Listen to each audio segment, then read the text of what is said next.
Box অফিসের দাপটের সঙ্গে চলছে দক্ষিণী অভিনেতা আল্লু অর্জুনের পুষ্পা 2 দ্য রুল। দক্ষিণের এই ছবিটি মুক্তির পর এর মধ্যেই কালেকশন দাঁড়িয়েছে 1000 কোটি। আবার দুঃসংবাদও পেয়েছেন আল্লু অর্জুনের ভক্তরা। হায়দ্রাবাদে পুষ্পা 2 প্রিমিয়ারে পদপৃষ্ট হয়ে একজনের মৃত্যুর ঘটনায় দায়ের করা মামলায় তাকে গ্রেপ্তার করা হয়েছে বলে জানিয়েছে ভারতীয় গণমাধ্যমগুলো। সদ্য মুক্তিপ্রাপ্ত পুষ্পা 2 ইতিমধ্যেই বক্স অফিসে ঝড় তুলেছে। মুক্তির আগেই আল্লু এবং রাশ্মিকা মান্দানার ছবি নিয়ে সিনেমা প্রেমীদের মধ্যে ব্যাপক উন্মাদনা তৈরি হয়েছিল। আর এই ছবিটি ঘিরে ভক্ত উন্মাদনাই কাল হলো। গত 4 ডিসেম্বর হায়দ্রাবাদের সন্ধ্যা থিয়েটারে আয়োজন করা হয়েছিল ছবির বিশেষ প্রিমিয়ার। ছবিটি দেখতে দর্শকের উপচে পড়া ভিড় ছিল সন্ধ্যা থিয়েটারে।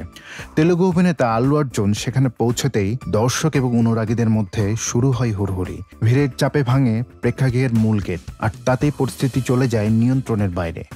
ভিড়ের মধ্যেই ছেলেকে বাঁচাতে গিয়ে পদপিষ্ট হয়ে মারা যান রেবতী নামের এক নারী। গুরুতর আহত অবস্থায় এখনও চিকিৎসাধীন তার সন্তান। এই ঘটনায় পরিবারের পক্ষ থেকে চিক্কতপল্লী পুলিশ স্টেশনে অর্জুন, তার দেহরক্ষী ও সিনেমা হলের মালিকের বিরুদ্ধে মামলা দায়ের করা হয়। পরিবারের দাবি, অর্জুনের আগমনের বিষয়ে আগাম খবর দেওয়া হয়নি, এমনকি হলে নিরাপত্তাজনিত কোনো পদক্ষেপও নেওয়া হয়নি। এই মৃত্যুর ঘটনায় তেলুগু অভিনেতা আল্লু অর্জুনকে 13 ডিসেম্বর পরিবারের লোকজনের উপস্থিতিতে জুবিলি হিলসের বাড়ি থেকে গ্রেপ্তার করে পুলিশ। গ্রেপ্তারের পর 14 দিনের রিমান্ড দিয়েছিল আদালত। এরপর অভিনেতাকে নিয়ে যাওয়া হয় সেন্ট্রাল জেলে। তারপরেই আল্লুর পক্ষে হাইকোর্টে আবেদন জানানো হয়।